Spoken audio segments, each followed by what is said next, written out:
जय हिंद दोस्तों। उत्तर प्रदेश जीके की श्रृंखला को आगे बढ़ाते हुए मैं आपके लिए लेके आया हूँ Uttar Pradesh GK mock test का सेट नंबर 4। इस मॉक टेस्ट में हम 20 प्रश्नों का अभ्यास करेंगे और ये जो प्रश्न होंगे, आज का जो लेवल रहेगा वो रहेगा मॉडरेट लेवल। बहुत ज़्यादा इजी क्वेश्चन आपको आज के इस मॉक टेस्ट में नहीं मिलेंगे। लेवल जो है मध्यम स्तर की कठिनाई के रखे गए हैं। तो आइए शुरू करते हैं आज का सेट नंबर 4। दोस्तों, इससे पहले आपने अगर चैनल को सब्सक्राइब नहीं किया है तो सब्सक्राइब कीजिएगा और अपने जो भी फ्रेंड्स सर्किल के लोग हैं उनको आप भेजिएगा जो तैयारी कर रहे हैं उत्तर प्रदेश के किसी भी एग्ज़ाम के लिए, चाहे वो होमगार्ड का हो, चाहे वो यूपीएसआई का हो, चाहे वो जूनियर असिस्टेंट का हो, स्टेनो का एग्ज़ाम हो।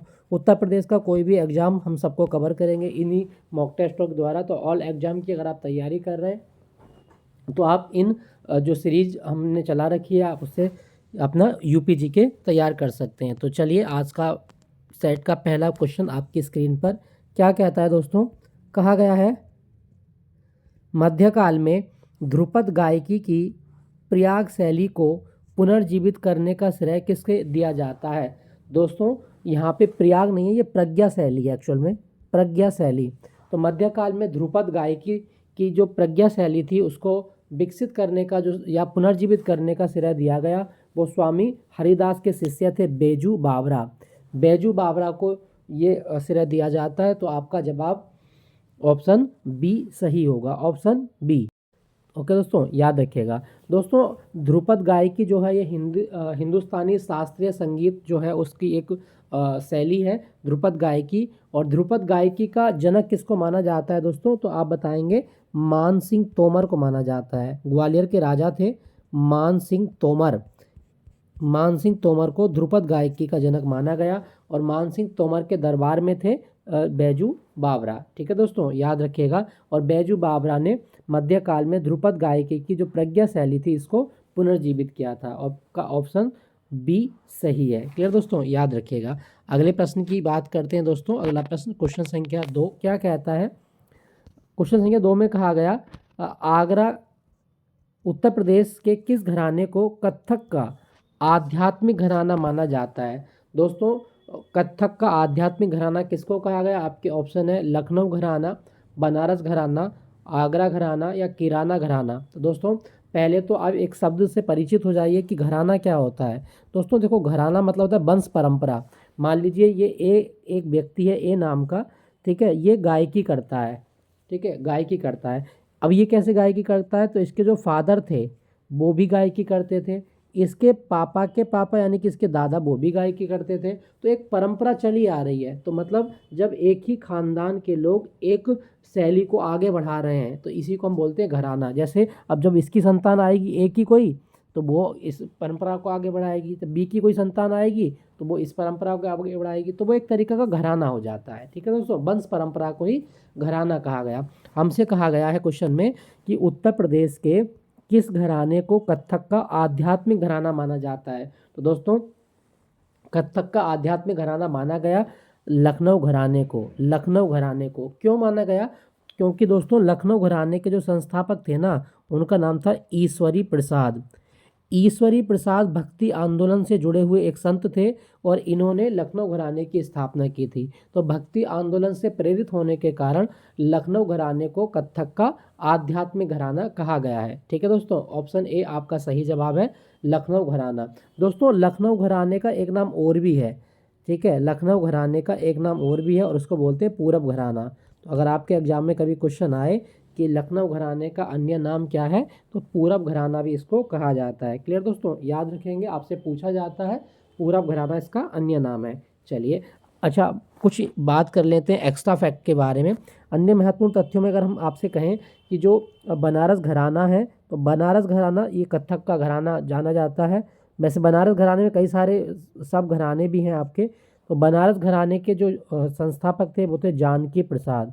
तो कथक के बनारस घराने के जो संस्थापक हैं वो हैं जानकी प्रसाद। याद रखिएगा दोस्तों, आपसे पूछा जाए कभी कि कथक का जो बनारस घराना है उसके संस्थापक कौन है, तो जानकी प्रसाद इसके संस्थापक माने जाते हैं। क्लियर दोस्तों, याद रखिएगा। दोस्तों, मैं आपको यहाँ एक चीज़ और बता दूँ कि बनारस घराने में कई सारे वो हैं, तबला घराना भी है आपका, है ना, इसी तरह के कई घराने, लेकिन हम कथक की बात कर रहे हैं केवल। तो जानकी प्रसाद ये बनारस घराने संबंधित हैं। आगरा घराने की अगर हम बात करते हैं दोस्तों, तो आगरा घराने ने सबसे ज़्यादा प्रसिद्धि पाई ध्रुपद और ख्याल शैली के लिए। तो ध्रुपद गायन शैली होती है एक तरीके की, और ख्याल, तो ध्रुपद शैली और ख्याल शैली, इन दोनों के लिए कौन सा घराना प्रसिद्ध है? तो आगरा घराना प्रसिद्ध है। और आगरा घराने के संस्थापक कौन थे? तो हाजी सुजान खान, जो कि तानसेन के दामाद थे। हाजी सुजान खान, ठीक है, ये आप जरूर याद रखना, हाजी सुजान खान। और कौन से? घुग्गे खुदाबख्श, खुदाबख्श, ये आगरा घराने के संस्थापक माने जाते हैं। ये जो क्वेश्चन है ना, थोड़े टफ लेवल के हैं, लेकिन ऐसे क्वेश्चन आजकल काफ़ी पूछे जाते हैं, बहुत टफ लेवल पे यूपी जी के पहुंचा दिया जाता है। तो आप, मैं जितने भी फैक्ट आपको बता रहा हूँ आप उनको नोट करते रहिएगा, और ऐसे 20 मॉक टेस्ट में आपके लिए लेके आऊँगा। तो आपको लगभग 1000 क्वेश्चन मैं आपको कराऊँगा आने वाले टाइम में। तो ये सब नोट करते रहिएगा आप अपनी चीज़ें। तो आगरा घराने की हम बात कर रहे थे। ध्रुपद और ख्याल गायकी के लिए ये घराना प्रसिद्ध है। इसके संस्थापक थे हाजी सुजान खान और खुदाबख्श। क्लियर दोस्तों, याद रखिएगा। दोस्तों यहाँ पे लिखा गया किराना घराना। किराना घराना भी हिंदुस्तानी शास्त्रीय संगीत से जुड़ा हुआ घराना है, और इसके संस्थापक कौन थे? अब्दुल करीम खान। अब्दुल करीम खान ये किराना घराने के संस्थापक माने जाते हैं। ठीक है दोस्तों, तो हमसे प्रश्न में कहा गया था कि किस घराने को कथक का आध्यात्मिक घराना माना गया? ऑप्शन ए लखनऊ घराना, जिसे अन्य नाम से क्या आप जानते हैं? पूरब घराना। क्लियर, याद रखिएगा। अगला प्रश्न आपकी स्क्रीन पर क्या कहता है दोस्तों? बुंदेलखंड का वह लोकगीत कौन सा है जो मूलतः बीर रस पर आधारित होता है और सावन के महीने में गाया जाता है? आपके ऑप्शन है कजरी, चैती, आल्हा या होरी। दोस्तों बुंदेलखंड की जब भी हम बात करते हैं तो बीर रस से जो भरे हुए गीत हैं वो हैं आपके आल्हा, आल्हा गीत। और ये महोबा के जो वीर थे, कौन कौन थे? आल्हा और उदल, उनके सम्मान में गाए जाते हैं। तो ये आप जरूर याद रखना, आल्हा जो गाई जाती है वो बुंदेलखंड रीजन में गाई जाती है, और इसमें बीर रस की प्रधानता होती है। सावन के महीने में ये गाए जाते हैं, और इसमें आल्हा और उदल की वीरता की कहानी बताई जाती है। क्लियर दोस्तों, याद रखिएगा। अच्छा, क्या बुंदेलखंड के और भी कोई लोकगीत हैं जो आपको याद रखने हैं? जी हाँ, तो बुंदेलखंड के ना आपको कुछ और लोकगीत याद रखने, जैसे बुंदेलखंड में फाग गाया जाता है। फाग, फाग कब गाते हैं हम? होली पर। तो ये भी बुंदेलखंड का एक लोकगीत है। ठीक है, सोहर गाया जाता है। सोहर वैवाहिक अवसर पर गाया जाता है, पुत्र के जन्म दिवस पर हो, ठीक है, वैवाहिक अवसर पर। बधाई होता है, बधाई, तो ये पुत्र के जन्मदिन पर होता है, पुत्र के जन्मदिन पर। तो ये भी आप ध्यान रखना। ठीक है, इसके अलावा बुंदेलखंड में एक और लोक नृत्य वो है लमटेरा। लमटेरा लोकगीत होते हैं, तो ये भी आप याद रखना। तो फाग होली पर, सोहर वैवाहिक अवसर पर, बधाई पुत्र के जन्मदिन पर, और लमटेरा लोकगीत गाए जाते हैं। इसके अलावा भी बुंदेलखंड में एक लोकगीत और प्रसिद्ध है, वो है हरदौल कथा। तो वीर हरदौल कथा ये कहाँ का लोकगीत है? तो आप बताएंगे बुंदेलखंड का लोकगीत है। तो हमसे पूछा गया था प्रश्न में कि मूलतः वीर रस पर आधारित है, वो है आल्हा, आल्हा गाई जाती है। ठीक है, अच्छा यहाँ पे लिखा गया दोस्तों कजरी। दोस्तों कजरी अगर हम बात करें तो मिर्ज़ापुर की फेमस है, कजरी लोकगीत मिर्ज़ापुर में गाए जाते हैं। दोस्तों मैं आपको कजरी लोकगीत की कहानी बता दूं। देखो, एक राजा थे कांति नरेश, कांति नरेश, इनकी बेटी थी कजरी। इनकी बेटी का नाम था कजरी या कजली, जो भी आप इसको याद रखें, कजली या कजरी। तो कजरी अपने पति से बहुत प्यार करती थी, इसका एक हस्बैंड था। ठीक है, अब इसके हस्बैंड ने क्या किया, इसका हस्बैंड इसको छोड़ के चला गया कहीं दूर इससे। ठीक, तो उसको याद कर करके ये रोती थी, जो रोती थी तो बिरह के गीत गाती थी। ठीक है, वियोग रस में ये गीत गाती थी कजरी, और उन्हीं गीतों को कजरी लोकगीत कहा गया। और ये लोकगीत जो होते हैं ना, इनमें वियोग रस की प्रधानता होती है, बिरह की अवस्था में ये गाए जाते हैं, और ये मानसून सीजन यानी कि बरसात ऋतु में ये गाए जाते हैं। ठीक है दोस्तों, तो ये कजरी लोकगीत की एक कहानी थी, आप इसको याद रखना। और ये मिर्ज़ापुर में प्रसिद्ध है। कजरी कहाँ पर है? मिर्ज़ापुर में। ठीक है दोस्तों, आल्हा कहाँ पर है? तो आल्हा बुंदेलखंड में प्रसिद्ध है। बुंदेलखंड के जो जो लोकगीत आपको बताए थे, फाग होली पर गाया जाता है, सोहर वैवाहिक अवसर पर, या बधाई पुत्र के जन्मदिन पर, लमटेरा, या आपका हरदौल कथा, ये भी आप याद रखेंगे। ठीक है दोस्तों, याद रखें। अच्छा, बुंदेलखंड के बारे में ना आप याद रखना, बुंदेलखंड का एक नाम और भी है, जेजक भक्ति। जेजक, भुक्ती भी इसको कहा जाता है। और यूपी के 7 जिले जालौन, झांसी, ललितपुर, चित्रकूट, महोबा, बांदा, हमीरपुर, ये 7 जिले बुंदेलखंड का हिस्सा बनाते हैं। क्लियर, याद रखिएगा। अगला प्रश्न, कन्नौज के महोदय नगर का प्राचीन नाम क्या था जो मध्यकाल में कला का बड़ा केंद्र था? दोस्तों, कन्नौज का जो महोदय नगर है ना, इसको क्या बोलते थे? आपके ऑप्शन है ब्रह्मवर्त, कान्यकुब्ज, अहिछत्र या श्रावस्ती। सही जवाब क्या होगा? कन्नौज का अन्य नाम था कान्यकुब्ज। कान्यकुब्ज आप याद रखिएगा दोस्तों, कान्यकुब्ज। अच्छा, कुछ वेदों से या कुछ स्रोतों से इसका नाम और भी बताया गया कि कन्नौज को महोदी या महोदया के नाम से भी जाना जाता है। तो कन्नौज के कितने नाम हो गए? महोदी या महोदया, कान्याकुब्ज या कन्नौज, ये भी आप ध्यान रखेंगे। दोस्तों, क्या कन्नौज का कोई और भी नाम है? जी हाँ, कन्नौज को ग्रास ऑफ द ईस्ट कहा जाता है। ग्रास ऑफ द ईस्ट कहा जाता है। क्यों कहा जाता है?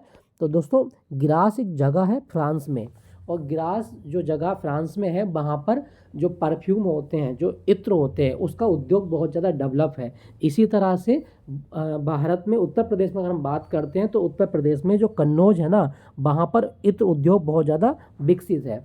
तो फ्रांस के ग्रास शहर की तुलना उत्तर प्रदेश के कन्नौज शहर से की गई है, इसीलिए उत्तर प्रदेश के कन्नौज जिले को ग्रास ऑफ द ईस्ट अर्थात पूर्व का ग्रास कहा गया है। साथ साथ इसको इत्र नगरी भी कहा जाता है। इत्र नगरी या खुशबुओं का शहर किसको कहा गया? कन्नौज को कहा जाता है। कन्नौज में गंगा नदी बहती है, कालिंदी बहती है और ईशान नदी बहती है। ठीक है दोस्तों, याद रखिएगा। और कन्नौज ना, आपको एक चीज़ मैं और बता दूं, कन्नौज में एक पक्षी विहार भी है, लाख बहोसी पक्षी विहार। लाख बहोसी पक्षी विहार कहाँ पर है? कन्नौज में लाख बहोसी पक्षी विहार भी है। ठीक है दोस्तों, याद रखिएगा। हमसे पूछा गया था महोदय नगर का प्राचीन नाम कान्याकुब्ज है। ऑप्शन बी आपका सही जवाब है। अगले प्रश्न की बात करते हैं। अगला प्रश्न क्या कहा गया दोस्तों? दोस्तों, अगले प्रश्न में कहा गया कि अयोध्या के कनक भवन मंदिर का जीर्णोद्धार किसने करवाया था? दोस्तों, पहले तो आप जान लीजिए ये कनक भवन मंदिर क्या है। दोस्तों देखो, भगवान श्री राम की शादी होती है, ठीक है, किससे हुई? सीता से हुई। ठीक है, माता सीता से।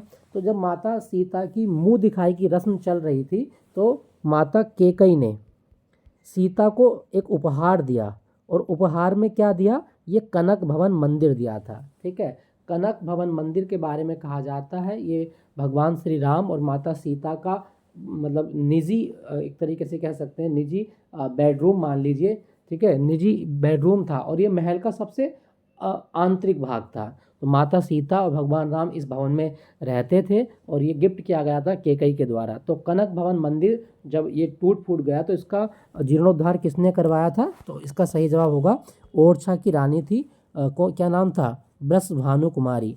ठीक है, बृषभानु कुमारी, ये आप जरूर याद रखना। आपका ऑप्शन बी इसका सही जवाब है। ठीक है दोस्तों, बृषभानु कुमारी। क्लियर, याद रखिएगा। अच्छा, यहाँ पे मैं आपको एक चीज़ और बता दूं, अयोध्या जो है कौन सी नदी के किनारे है? तो सरयू नदी के किनारे है। और सरयू नदी किसकी सबसे बड़ी सहायक नदी है? तो शारदा नदी की सबसे बड़ी सहायक नदी है सरयू नदी। और सरयू नदी कहाँ से निकलती है? उत्तराखंड में बागेश्वर जिले से निकलती है, नंदाकोट से। क्लियर, याद रखना। तो हमसे पूछा गया था कनक भवन मंदिर का जो जीर्णोद्धार था किसने कराया था? रानी भानु कुमारी, जो ओरछा की रानी थी। और ये कनक भवन मंदिर माता सीता को किसने उपहार में दिया था? केकई ने दिया था। नेक्स्ट प्रश्न। दोस्तों, क्लास थोड़ी सी बड़ी हो जाएगी, 5-10 मिनट, तो कोई नहीं, आप एडजस्ट कीजिएगा उन सब चीज़ों को। उत्तर प्रदेश का कौन सा लोक नृत्य मयूर नृत्य के नाम से जाना जाता है, जिसमें लकड़ी के पंखों का प्रयोग किया जाता है? तो दोस्तों, मयूर नृत्य या इसमें हम कहें लकड़ी के पंखों का प्रयोग हम किस में करते हैं? तो इसमें 2 ऑप्शन और हैं, एक रास और दूसरा सेरा। ठीक है दोस्तों, तो इसका सही जवाब क्या होगा? आपके ऑप्शन है जोगनी, चरकुला, रास या सेरा। सही जवाब है आपका रास नृत्य। रास नृत्य को मयूर नृत्य भी कहा जाता है। ठीक है दोस्तों, और ये ब्रज क्षेत्र में होता है। ठीक, अच्छा, यहाँ पे मैं आपको बता दूं दोस्तों, रास नृत्य के अलावा ब्रज क्षेत्र में चरकुला भी किया जाता है। चरकुला, तो चरकुला डांस ब्रज क्षेत्र का सबसे प्रसिद्ध डांस है। इसमें अपने सिर पर महिलाएं रथ का पहिया या घड़ा रखती हैं, उसमें 108 दीपक रखे जाते हैं और उन दीपक को बैलेंस किया जाता है। ठीक है, अपने सिर पर रखकर उनको गिरने नहीं दिया जाता। जोगनी नृत्य की मैं बात करूं तो ये अवध क्षेत्र में रामनवमी पर किया जाता है। अवध क्षेत्र, ठीक है दोस्तों, अवध क्षेत्र में रामनवमी पर यह नृत्य किया जाता है। तो मयूर नृत्य का अन्य नाम क्या है? रास नृत्य है, रास नृत्य। ऑप्शन सी आपका सही जवाब है। क्लियर दोस्तों, याद रखिएगा। चलिए अगले प्रश्न की ओर बात करते हैं। तो दोस्तों रास नृत्य लिखा हुआ है, ऑप्शन सी आपका सही जवाब है। ठीक है, ऑप्शन सी। अगला प्रश्न क्वेश्चन संख्या 7, बेगम अख्तर का संबंध किस शहर से है? तो दोस्तों बेगम अख्तर, इनको गज़लों की रानी या मल्लिका ए गज़ल भी कहा जाता है दोस्तों।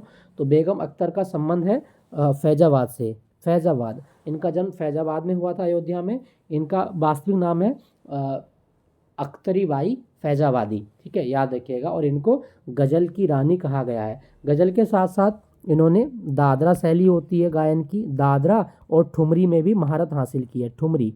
तो ये आप जरूर याद रखना, दादरा, ठुमरी और गज़ल गायकी के लिए बेगम अख्तर जानी जाती हैं। और इनका जन्म अयोध्या में हुआ था, जिसको पहले फैजाबाद कहा जाता था। क्लियर, याद रखिएगा। अगला प्रश्न, उत्तर प्रदेश में जैन और बौद्ध धर्म दोनों का प्रसिद्ध तीर्थ स्थल कौन सा है? दोस्तों कौन सा जिला है जहाँ पर, या कौन सा शहर है जहाँ पे बौद्ध धर्म के भी अवशेष देखे जाते हैं और जैन धर्म से संबंधित चीज़ें भी देखी जाती हैं? आपके ऑप्शन है सारनाथ, कौशाम्बी, कुशीनगर, देवीपाटन। सही जवाब होगा आपका ऑप्शन बी, कौशाम्बी। जैन धर्म और बौद्ध धर्म दोनों का प्रसिद्ध तीर्थ स्थल है दोस्तों, याद रखिएगा दोस्तों। मैं बता दूं दोस्तों, कौशाम्बी जिले का मुख्यालय कहाँ पर? तो इसका मुख्यालय है मंझनपुर में। कहाँ पर? मंझनपुर। क्लियर, याद रखिएगा। आपसे पूछा जाए, मंझनपुर में इसका मुख्यालय है दोस्तों। यहाँ पे आप याद रखें कि जो कौशाम्बी जिला है ना, ये केला की खेती के लिए जाना जाता है। किसके लिए? केला की खेती के लिए ये जाना जाता है। और मैं आपको ये भी बता दूं कि जो कौशाम्बी जिला है ना, ये इलाहाबाद से अलग हुआ था, प्रयागराज से अलग हुआ है। तो ये भी आप ध्यान रखना, आपसे पूछा जाता है। अच्छा दोस्तों, क्या आपको पता है क्या उत्तर प्रदेश में जैन विद्या शोध संस्थान है? तो उत्तर प्रदेश में जैन विद्या शोध संस्थान कहाँ पर है? तो आप बताएंगे लखनऊ में है, लखनऊ। जैन विद्या शोध संस्थान कहाँ पर है? लखनऊ में। और इसकी स्थापना कब हुई? 1991 में। तो जैन विद्या शोध संस्थान ये लखनऊ में है और ये 1991 में स्थापित किया गया था। अच्छा, जैन विद्या शोध संस्थान है तो बौद्ध शोध संस्थान भी होगा। तो आप याद रखना, उत्तर प्रदेश में बौद्ध शोध संस्थान कहाँ पर है? तो वो भी आपका लखनऊ में है। बौद्ध शोध संस्थान लखनऊ में है और इसकी स्थापना कब हुई? 1985 में। क्लियर, याद रखिएगा दोस्तों, पूछा जाता है। तो हमसे पूछा गया था कि जैन धर्म और बौद्ध धर्म का प्रसिद्ध तीर्थ स्थल वो कौशाम्बी में है। ऑप्शन बी आपका सही जवाब है। अगले प्रश्न की बात करते हैं। क्वेश्चन संख्या 9, भातखंडे संगीत भातखंडे राज्य संस्कृति विश्वविद्यालय को डीम्ड विश्वविद्यालय का दर्जा कब दिया गया था? दोस्तों तो इसको डीम्ड विश्वविद्यालय का जो स्टेटस मिला वो मिला था सन 2000 में। सन 2000 में ये स्टेटस को दिया गया था। दोस्तों क्या आपको पता है कि भातखंडे संगीत संस्थान की स्थापना कब हुई थी? 1926 में। और इसका पहले नाम क्या था? इसका नाम था मैरिस कॉलेज ऑफ हिंदुस्तानी म्यूजिक। तो ये आप ध्यान रखना, मैरिस कॉलेज ऑफ हिंदुस्तानी म्यूजिक, ये इसका प्राचीन नाम था। जब इसकी स्थापना हुई तो इसको मैरिस कॉलेज ऑफ हिंदुस्तानी म्यूजिक भी कहा जाता था। और भातखंडे संगीत संस्थान 1926 में स्थापित किया गया और ये कहाँ पर है? लखनऊ में है। इसको डीम्ड विश्वविद्यालय का दर्जा कब मिला था? सन 2000 में। ऑप्शन बी आपका सही जवाब है। नेक्स्ट प्रश्न, सोनभद्र जिले में जनजातियों द्वारा किया जाने वाला कर्मा नृत्य किससे संबंधित है? दोस्तों कर्म मतलब होता है प्रकृति की पूजा इसमें की जाती है, वृक्षों की पूजा की जाती है, अच्छी फसल की कामना की जाती है, ठीक है, अच्छी वर्षा की कामना की जाती है। तो कर्मा नृत्य ये प्रकृति पूजा है। ठीक है, ऑप्शन बी आपका सही जवाब है, प्रकृति पूजा। तो कर्मा नृत्य यहाँ पे पेड़ों की पूजा की जाती है, यानी प्रकृति की पूजा की जाती है। सोनभद्र की बात करें तो ये उत्तर प्रदेश का सबसे दक्षिणी जिला है। ठीक है, और ये भारत के 4 अलग अलग राज्यों से अपनी सीमा साझा करता है। बिहार से करता है, झारखंड, बिहार, छत्तीसगढ़ और मध्य प्रदेश। क्लियर, याद रखिएगा। अगला प्रश्न, लखनऊ शैली चित्रकला की जो लखनऊ शैली है इसके प्रवर्तक कौन है? दोस्तों चित्रकला की लखनऊ शैली के प्रवर्तक माने जाते हैं असित कुमार हलदार। असित कुमार हलदार ये इसके प्रवर्तक माने गए हैं। तो ये भी आप ध्यान रखना, लखनऊ शैली किसकी देन है? तो असित कुमार हलदार की देन है। और इन्होंने शांति निकेतन की तकनीक को लखनऊ में लोकप्रिय बनाया था। ये आप याद रखिएगा, पूछा जाता है। ठीक है, चलिए अगले प्रश्न की बात करते हैं दोस्तों। अगला प्रश्न क्या कहता है, कहा गया है कौन सा घाट बनारस में नहीं है। तो बनारस में दशाश्वमेध घाट है, मणिकर्णिका घाट है और अस्सी घाट है, लेकिन त्रिवेणी घाट कहाँ पर है, त्रिवेणी संगम पर है और संगम कहाँ पर है, प्रयागराज में। तो त्रिवेणी घाट कहाँ पर है, प्रयागराज में। क्लियर, याद रखिएगा, आपसे पूछा जाए तो प्रयागराज में है। ठीक है दोस्तों, और ये जो दशाश्वमेध घाट है ना, यहाँ पर ब्रह्मा ने यज्ञ किया था भगवान शिव को प्रसन्न करने के लिए, और ऐसा कहा जाता है कि भगवान ब्रह्मा द्वारा जो यज्ञ किया गया था दशाश्वमेध घाट पर, स्नान करने से यहाँ पे पाप धुल जाते हैं, समस्त पाप धुल जाते हैं। क्लियर, याद रखिएगा। हमसे पूछा गया था कौन सा घाट बनारस में नहीं है, तो त्रिवेणी घाट नहीं है, ये प्रयागराज में है। अगला प्रश्न आपके स्क्रीन पर क्या कहता है, अगला प्रश्न क्या कहता है, उत्तर प्रदेश के किस सांस्कृतिक उत्सव को हिंदू मुस्लिम एकता का प्रतीक माना जाता है। ऑप्शन है देवा शरीफ मेला, सुलहकुल उत्सव, ताज महोत्सव या नौचंदी मेला। तो इसमें सही जवाब क्या होगा, ऑप्शन बी, सुलहकुल उत्सव को माना गया है ये, और सुलहकुल उत्सव आगरा में मनाया जाता है। कहाँ पर, आगरा में, और ये अकबर के द्वारा शुरू किया गया था। मुगल सम्राट जो अकबर था उसके द्वारा सुलहकुल उत्सव शुरू किया गया, ये आप जरूर याद रखना। नौचंदी मेला परिचित है, ये मेरठ में लगता है, और देवा शरीफ का मेला ये बाराबंकी में लगता है, बाराबंकी। क्लियर, याद रखना, बाराबंकी में लगता है। चलिए अगले प्रश्न की ओर बात करते हैं। किराना घराने के संस्थापक कौन थे। दोस्तों किराना घराना हिंदुस्तान शास्त्रीय संगीत का एक घराना है, और इसके संस्थापक थे अब्दुल करीम खान। अब्दुल करीम खान, ये अभी क्वेश्चन आ चुका है, मैं इसको बता चुका हूँ। अब्दुल करीम खान इसके संस्थापक माने जाते हैं। बिस्मिल्लाह खान, इनको शहनाई का जादूगर कहा जाता है, और ये किस घराने से संबंधित हैं, तो ये बनारस घराने से संबंधित है, बनारस घराना। फैयाज खान, फैयाज खान ये आगरा घराने के से संबंधित हैं, और फैयाज खान ने के कारण आगरा घराने को क्या कहा गया, रंगीला घराना। ये जरूर याद रखना, लोअर पीसेस में पूछा गया था एक बार कि किस घराने को रंगीला घराना कहा गया, तो आगरा घराने को रंगीला घराना कहा जाता है। क्यों, क्योंकि आगरा घराने ने संगीत में ख्याल गायकी, ध्रुपद धमार शैली को आगे बढ़ाया था। क्लियर दोस्तों, याद रखिएगा। हमसे पूछा गया था किराना घराने के संस्थापक अब्दुल करीम खान है, बिस्मिल्लाह खान बनारस घराने के हैं, और फैयाज खान आगरा घराने के हैं, और आगरा घराने का अन्य नाम क्या है, रंगीला घराना। क्लियर, याद रखिएगा। अगला प्रश्न, उत्तर प्रदेश में मिर्ज़ापुर किस लोक विधा के लिए प्रसिद्ध है। तो मिर्ज़ापुर में दो ही चीज़ें फेमस हैं, एक तो वहाँ की जो कालीन होती है और दूसरी कजरी, कजरी और कालीन के लिए प्रसिद्ध है। ठीक है, ऑप्शन ए आपका सही जवाब है, कजरी और कालीन। क्लियर, याद रखिएगा, आपसे पूछा जाता है। नेक्स्ट प्रश्न, मध्यकाल में रचित हमीदुल्लाह खां की प्रसिद्ध कृति गुलशन इब्राहिमी का संबंध किस क्षेत्र से है। दोस्तों जो हमीदुल्लाह की कृति है गुलशन इब्राहिम, इसका संबंध जौनपुर से है, जौनपुर। और ऐसा कहा जाता है कि इस कृति में जौनपुर के जो राजा हुए, सरकी शासक हुए, उनके बारे में लिखा गया है। जौनपुर का जो आर्किटेक्चर है वो लिखा गया है इसमें। क्लियर, याद रखिएगा। दोस्तों क्या आपको पता है कि जौनपुर को पूर्व का सिराज कहा जाता है, पूर्व का सिराज कहा जाता है। अब आप इसका मतलब समझें कि सिराज क्या है। देखो सिराज एक शहर है ईरान में, और ये जो ईरान का सिराज शहर है ना, ये अपनी यूनिक आर्किटेक्चर के लिए जाना जाता है। यहाँ पे जो मीनारें हैं, यहाँ पे जो मस्जिदें बनाई गई हैं, यहाँ पे जो बिल्डिंग बनाई गई हैं, वो बहुत यूनिक अद्भुत स्थापत्य कला के लिए जानी जाती हैं। इसी तरह से सरकी शासकों ने ईरान के सिराज शहर के अनुरूप जौनपुर में इमारतों का निर्माण करवाया, और इमारतों के निर्माण के कारण, वहाँ की कला संस्कृति के कारण जौनपुर को पूर्व का सिराज या सिराज हिंद कहा गया। ठीक है, तो जौनपुर की तुलना किस शहर से की गई है, ईरान के सिराज शहर से की गई है। क्लियर, याद रखिएगा दोस्तों, जौनपुर को पूर्व का सिराज कहा जाता है, तो आप याद रखेंगे। क्लियर, याद रखें। अगला प्रश्न आपकी स्क्रीन पर क्या कहता है, उत्तर प्रदेश सरकार द्वारा रामलीला को विश्व पटल पर लाने हेतु रामलीला संग्रहालय कहाँ पर स्थापित किया जा रहा है। तो रामलीला संग्रहालय अयोध्या में स्थापित किया जा रहा है। ऑप्शन बी आपका सही जवाब है। दोस्तों क्या आपको पता है कि यूनेस्को की सूची में अयोध्या को कब शामिल किया गया था। तो यूनेस्को की अमूर्त धरोहर सूची में 2008 में रामलीला को शामिल किया गया था। 2008 आपका सही जवाब है। ठीक है, याद रखिएगा, आपसे पूछा जाए। अच्छा दोस्तों, क्या आपको, अगर आपसे क्वेश्चन पूछा जाए क्या अयोध्या शोध संस्थान है, अगर है तो इसकी स्थापना कब हुई थी। तो अयोध्या शोध संस्थान ये अयोध्या में ही है, और इसकी स्थापना 1986 में हुई थी। अयोध्या शोध संस्थान 1986, ये आप जरूर याद रखना। तो हमसे पूछा गया था रामलीला संग्रहालय कहाँ बन रहा है, तो अयोध्या में बन रहा है। और रामलीला को यूनेस्को की सूची में कब शामिल किया गया, 2008 में। और अयोध्या शोध संस्थान की स्थापना कब की गई, 1986 में। और अयोध्या शोध संस्थान का नाम अब क्या कर दिया गया है, अंतर्राष्ट्रीय रामायण एवं वैदिक शोध संस्थान कर दिया गया है। नेक्स्ट प्रश्न की बात करते हैं। भगवान बुद्ध की लेटी हुई प्रतिमा उत्तर प्रदेश में कहाँ पर है, तो दोस्तों भगवान बुद्ध की लेटी हुई प्रतिमा जो है वो कुशीनगर में है। ऑप्शन सी आपका सही जवाब है, कुशीनगर। और कुशीनगर में ना एक स्तूप भी है जिसको बोलते हैं रामभर स्तूप। रामभर स्तूप ये कुशीनगर में है दोस्तों, याद रखिएगा, आपसे पूछा जाता है। अच्छा, यहाँ पे लिखा गया सकिंसा। सकिंसा एक जगह है फर्रुखाबाद ज़िले में।